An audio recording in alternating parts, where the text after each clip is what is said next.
കൊച്ചിയിലെ മെട്രോ പില്ലറിൽ കുടുങ്ങി പൂച്ചയെ രക്ഷിക്കാൻ ദൗത്യം. ഒരാഴ്ചയായി പൂച്ച ഇവിടെ കുടുങ്ങിക്കിടക്കുകയാണ്. അവിടെ നിന്നുള്ള ദൃശ്യങ്ങൾ വിഷ്ണു പ്രകാശനങ്ങളുമായുണ്ട്. വിഷ്ണു, പൂച്ചയെ രക്ഷിച്ചോ?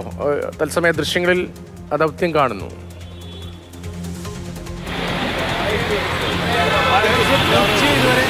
സാധിച്ചിട്ടില്ല. കഴിഞ്ഞ ഏതാനും 2 ആഴ്ചയായി ഈ മെട്രോ പില്ലറിൽ കുടുങ്ങിക്കിടക്കുന്ന പൂച്ചയാണ് എന്നുള്ളതാണ് ഈ പ്രദേശത്തുള്ള ആളുകൾ പറയുന്നത്. ഇവിടെ ഓട്ടോ ഓടിക്കുന്ന ആളുകൾ ഉൾപ്പെടെയുള്ളവരാണ് ഇതിനെ പതിവായി കാണാറുള്ളത്. ഇതിനു മുമ്പും 1-2 തവണ ഇത്തരത്തിലുള്ള പൂച്ചയെ രക്ഷിക്കാനുള്ള ഒരു ദൗത്യം നടന്നിരുന്നു. പക്ഷേ അതൊന്നും വന്ന് ഫലം കണ്ടിരുന്നില്ല. പിന്നീട് ഇന്നിപ്പോൾ ഒരു ആനിമൽ ഹസ്ബൻഡറിയുമായി ബന്ധപ്പെട്ടുള്ള ഈ മൃഗങ്ങളെ രക്ഷിക്കുന്ന ഒരു വിഭാഗത്തിൽ നിന്നുള്ള 2 ആളുകൾ എത്തിയാണ് ഇപ്പോൾ പ്രാരംഭമായി ഒരു നടപടി തുടങ്ങിയിട്ടുള്ളത്. ഇതിൽ ആദ്യം ഈ ക്രെയിനിൽ നിന്നും അവർ മുകളിൽ കയറി മെട്രോ പില്ലറിന്റെ ഒരു വശം നോക്കിയിരുന്നു. പക്ഷേ അവിടെ നിന്നും പൂച്ചയെ കണ്ടെത്താൻ സാധിച്ചില്ല. ഇപ്പോൾ മറ്റേ വശത്ത് കൂടി, അതായത് മെട്രോ പില്ലറിന്റെ മറുവശത്തേക്ക് ആ ട്രെയിൻ മാറ്റി ഇപ്പോൾ പൂച്ചയെ നോക്കുന്ന ദൃശ്യങ്ങളാണ് ഈ കാണുന്നത്. ഏതായാലും പൂച്ചയ്ക്ക് വേണ്ടിയുള്ള ഭക്ഷണങ്ങളും മറ്റും ഇവിടെ ആളുകൾ ഇത്തരത്തിൽ ഇവിടെ നിർമ്മാണ പ്രവർത്തികൾ നടക്കുന്ന ഒരു ക്രെയിനിലൂടെ അത് നൽകിയിരുന്നു. അതിലൂടെ ആളുകൾ കയറി ഭക്ഷണമൊക്കെ നൽകാറുണ്ട് എന്നുള്ളതാണ് ഇപ്പോൾ ഈ പരിസരത്തുള്ള ആളുകൾ പറഞ്ഞത്. പക്ഷേ പൂച്ച അതുപോലെ തന്നെ പൂച്ചയെ ഇറങ്ങി വരാനുള്ള ഒരു സൗകര്യമെല്ലാം ഇവിടെ ഒരുക്കിയതുമാണ്. പക്ഷേ പൂച്ച അവശനാണ്, അങ്ങനെ സ്വയമേ ഇറങ്ങി വരുന്നില്ല എന്നുള്ളതാണ് ആളുകൾ പറയുന്നത്. ഏതായാലും ഇപ്പോൾ രക്ഷാദൗത്യം ഇവിടെ പുരോഗമിക്കുകയാണ്. നേരത്തെ പൂച്ച ഇതുവരെ ഇന്നിപ്പോൾ കണ്ടെത്താൻ സാധിച്ചിട്ടില്ല. ഈ രാത്രിയിൽ ഉൾപ്പെടെ ഇതിനു മുൻപും പല തവണകളിലായി ഈ അഗ്നിരക്ഷാസേന ഉൾപ്പെടെയുള്ളവർ വന്ന് ഈ കാര്യങ്ങൾ പരിശോധിച്ചിരുന്നു. പക്ഷേ അപ്പോഴൊന്നും പൂച്ചയെ കണ്ടെത്താൻ സാധിച്ചില്ല. പില്ലറിൽ കുടുങ്ങിപ്പോയത് എങ്ങനെയാണ്? ഈ പൂച്ച ഇത്രയും ഉയരത്തിൽ ഇതിന്റെ പില്ലറിൽ കുടുങ്ങിപ്പോയത് എങ്ങനെയാണ്? എങ്ങനെയോ വന്ന് പെട്ടത്, എവിടെ നിന്ന് കയറിയെന്നൊരു പിടുത്തില്ല. എല്ലാ ദിവസവും പൂച്ചനെ കാണും, ഡെയിലി കാണാറുണ്ട്. എത്ര നാളായിട്ട് ഉണ്ടെന്നറിയോ? ഒരു 3-4 ദിവസമായിട്ടുള്ള കാണുന്നത്. 3-4 ദിവസമായിട്ട് മെട്രോക്കാരെല്ലാം ഫുഡൊക്കെ എത്തിച്ചു കൊടുക്കണ്ടായിന്. പക്ഷെ അവരെല്ലാം മുകളിൽ കയറി നോക്കുമ്പോഴത്തേക്ക് അത് അങ്ങോട്ടും ഇങ്ങോട്ടും മാറിക്കളയും. അങ്ങനെ എടുക്കാൻ പറ്റുന്നില്ല. ഇതിനു മുമ്പും ഈ ഫയർഫോഴ്സ് ഒക്കെ ഇവിടെ ഫയർഫോഴ്സ് വന്ന് നോക്കിയാണ്. പക്ഷെ അവർക്കും ശ്രമിച്ചു, പക്ഷെ കിട്ടിയില്ല. ഇത് എങ്ങനെയായിരിക്കും ഇവിടെ എത്തിയുണ്ടാവുക? അങ്ങനെ എത്തിയെന്നൊരു പിടുത്തില്ല, അത് ആർക്കും അറിയില്ല. എങ്ങനെയോ കയറി മുകളിലെത്തിയ സാധനം. നിങ്ങൾ ഈ കരച്ചിലൊക്കെ കണ്ടാണോ ഇതിനെ നോക്കിയിട്ടുള്ളത്? കരച്ചിലല്ല, മെട്രോക്കാർ ആദ്യം വന്ന് പറഞ്ഞു ഇവിടെ ഇങ്ങനെ പൂച്ചനെ കണ്ട. അവർ ക്യാമറ കൂടെ കണ്ടപ്പോഴത്തേക്ക് അവർ വന്ന് ഞങ്ങളോട് പറഞ്ഞു. ഞങ്ങൾ നോക്കിയപ്പോഴത്തേക്കും ഡെയിലി ഇങ്ങനെ കറങ്ങി കിടക്കണ്ട്. പുള്ളി അവർ ഫുഡെല്ലാം എത്തിച്ചു കൊടുക്കുന്നുണ്ട്, വെള്ളമൊക്കെ എത്തിച്ചു കൊടുക്കുന്നുണ്ട്. പക്ഷെ പിടിക്കാൻ പറ്റണുള്ള സാധനം. സ്വയോട്ട് ഇറങ്ങുന്നില്ല എന്ന് വെച്ചാൽ അവരും ഇറങ്ങാൻ വേണ്ടിയുള്ള ഇതൊക്കെ ഇട്ട് കൊടുക്കുന്നുണ്ട്. മേളിൽ കണ്ട ആ കയറൊക്കെ ഇട്ട് കൊടുക്കും, ആ പച്ചനത്തേക്ക്. പക്ഷെ അതിലൂടെ ഒന്നും ഇറങ്ങൂല, പേടിയുണ്ടാവില്ല. കുഞ്ഞാണോ ഏട്ടാ? കുഞ്ഞല്ലേ, വലിയ പൂച്ച. വലിയ പൂച്ചയാണ്. നിങ്ങൾ ഈ മെട്രോയുടെ ഇതിൽ പോകുമ്പോഴും ആളുകളൊക്കെ മെട്രോയുടെ ആളുകളൊക്കെ എങ്ങനെയാ ഭക്ഷണമൊക്കെ കൊടുക്കും? അവര് ക്രെയിൻ കൊണ്ടുവന്നിട്ട് അവിടെ വെച്ചിട്ട് മേളിൽ ഫുഡും എല്ലാം വെച്ച് കൊടുക്കും. എല്ലാം ഉയർത്തിക്കിട്ട് ആള് മേളിൽ കയറിയിട്ട് വെച്ച് കൊടുക്കും. വെള്ളം വെച്ച് കൊടുക്കും, അതിന്റെ മത്സ്യമൊക്കെ വെച്ച് കൊടുക്കും.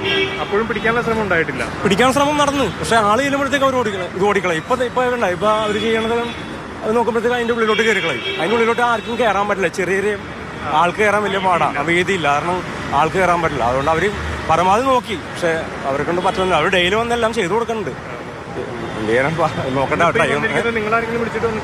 ഇല്ലല്ല, അവർ മെട്രോക്കാർ തന്നെ പറഞ്ഞു തോന്നുന്നു. രതീഷ്, അതാണ് ഇത്തരത്തിൽ ഈ ഒരു പൂച്ച കഴിഞ്ഞ കുറേ നാളുകളായി ഈ മെട്രോ പില്ലറിന്റെ ഇടയിൽ ഉണ്ട്. കാരണം നമുക്ക് ആ ദൃശ്യങ്ങൾ നോക്കി അറിയാം. അവിടെ മെട്രോയുടെ പാളം പോകുന്ന ആ ഗർഡറുകൾ വച്ചിരിക്കുന്ന ഇടമാണ്. അതിൻ്റെ ഉള്ളിലോട്ട് മനുഷ്യർക്ക് കയറാൻ പാകത്തിനുള്ള വിടവോ ഇല്ലെങ്കിൽ അത്തരമൊരു സ്പേസ് അവിടെ ഇല്ല. അതുകൊണ്ട് തന്നെ പലപ്പോഴും പൂച്ചയെ പിടിക്കാനുള്ള ശ്രമം അത് വിജയിക്കാതെ പോയതും അതുകൊണ്ട് തന്നെയാണ്. ആളുകൾ മുകളിൽ കയറിപ്പോൾ നമ്മൾ ഈ ദൃശ്യങ്ങളിൽ കാണുന്നത് പോലെ ക്രെയിൻ ഉയർത്തി അതിൻ്റെ മുകളിൽ നിന്ന് ആ ഒരു കാണുന്ന സ്പേസിൽ മാത്രം പൂച്ചയെ നോക്കാൻ മാത്രമാണ് അവിടെ സാധിക്കുകയുള്ളൂ. അതിൻ്റെ ഉള്ളിലോട്ട് ഇറങ്ങി കയറി ചെന്ന് പിടിക്കുന്ന ഒരു സ്ഥിതി അവിടെ ഇല്ല. അതുതന്നെയാണ് ഇതിലെ ഈ രക്ഷാദൗത്യത്തിലെ ഏറ്റവും വലിയ പ്രതിസന്ധി. നേരത്തെ സൂചിപ്പിച്ചതുപോലെ ഇതിനു മുമ്പും പലതവണ ഈ ഒരു ശ്രമം നടന്നിരുന്നു. അഗ്നിരക്ഷാ സേന ഉൾപ്പെടെയുള്ളവർ ഇവിടെ എത്തി പൂച്ചയെ രക്ഷിക്കാനുള്ള ഒരു ശ്രമം നടത്തി. പക്ഷേ അതൊന്നും വിജയിച്ചില്ല. ഏതായാലും പൂച്ചയ്ക്ക് മറ്റു ആരോഗ്യക്കുഴപ്പങ്ങളൊന്നും ഇല്ല എന്നുള്ളതാണ് ഇപ്പോൾ ഈ പരിസരത്തുള്ള ആളുകൾ പറയുന്നതിൽ നിന്ന് നമുക്ക് മനസ്സിലാകുന്ന കാര്യം. ഭക്ഷണം ഉൾപ്പെടെയുള്ളവ കൊടുക്കാറുണ്ട്, അത് വെള്ളവും ഭക്ഷണവും എല്ലാം നൽകുന്നുണ്ട് എന്നും പറയുന്നു. പക്ഷേ പൂച്ച എന്ത് ചെയ്താലും അവിടെ നിന്ന് താഴേക്ക് സ്വയമേ ഇറങ്ങുന്നില്ല. പിടിക്കാനിട്ട് ആളുകൾ എത്തിയാൽ, ആളുകളുടെ ഈ ഭക്ഷണം കൊടുക്കാൻ തന്നെ ആളുകൾ ചെല്ലുമ്പോഴും അവിടെ നിന്നും പൂച്ച വഴുതി മാറിയില്ലെങ്കിൽ കൂടുതൽ വിടവുകളിലോട്ട് കയറി ഒളിച്ചിരിക്കുന്ന ഒരു സാഹചര്യമാണ് ഉള്ളത്. എന്തായാലും ഇന്നും ഇപ്പോൾ നമുക്ക് ആ ദൃശ്യങ്ങൾ കാണപ്പോൾ 2ാം ഘട്ട പരിശോധനയും പൂർത്തിയാക്കി ആ ഒരു സംഘം ക്രെയിൻ താഴേക്ക് തന്നെ അവരെ ഇറക്കുകയാണ്. പക്ഷേ ഇതും വിജയം കണ്ടില്ല എന്നുള്ളത് വേണം മനസ്സിലാക്കാൻ. ഇപ്പോൾ നമുക്ക് കാണുന്ന ആ ദൃശ്യങ്ങളിൽ മാത്രമാണ് ഒരു തുറന്ന ഇടമായിട്ടുള്ളതുള്ളൂ. മറ്റിടങ്ങളിലെല്ലാം അതിൻ്റെ ഭിത്തിയെല്ലാം വന്ന് അത് ആളുകൾക്ക് കാണാൻ പോലും താഴെ നിന്ന് പോലും കാണില്ല. മുകളിൽ ചെന്നാലും വലിയ വീതിയുള്ള ഇടമല്ല. അത്തരത്തിൽ വലിയ ബുദ്ധിമുട്ടുണ്ട്. അത് തന്നെയാണ് ഇതിൻ്റെ പ്രധാന പ്രതിസന്ധിയായി പറയുന്നത്. എന്തായാലും പൂച്ചയെ ഇന്ന് ഇവിടെ നിന്ന് രക്ഷിച്ച് ആ ഒരു ദൗത്യം പൂർത്തിയാക്കുമെന്നുള്ള ലക്ഷ്യത്തിലാണ് ഇന്നിപ്പോൾ ആളുകൾ എത്തിയിട്ടുള്ളത്.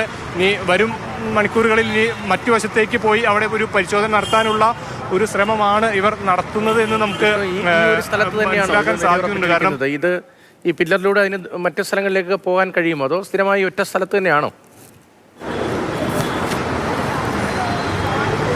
ഈ ഒരു പില്ലറിലാണ്, അതായത് pillar number 556 stadium, Jawaharlal Nehru സ്റ്റേഡിയത്തിൻ്റെ തൊട്ട് മുന്നിലുള്ള പില്ലറാണ്. ഈ ഒരു പില്ലറിലാണ് ഇത് ഈ പൂച്ചയെ കഴിഞ്ഞ കുറേ നാളുകളായി കാണുന്നത്. 2 ആഴ്ചയോളമായി ഈ പൂച്ച ഇവിടെ തന്നെയാണ് എന്നുള്ളതാണ് ഈ പരിസരവാസികളായിട്ടുള്ള, പ്രധാനമായും ഓട്ടോറിക്ഷയൊക്കെ ഓടിക്കുന്ന ജോലിക്കാർ അവർ ഇവിടെ ഉണ്ട്. അവരാണ് ഈ പൂച്ചയ്ക്ക് പലപ്പോഴും ഈ മെട്രോക്കാരൊക്കെ വരുമ്പോൾ ഇത് കാണുന്ന ആളുകളൊക്കെ അതാണ്. അപ്പോൾ ഒരു ദൃക്സാക്ഷി എന്ന് പറയാൻ സാധിക്കുന്നത് അവരെയാണ്.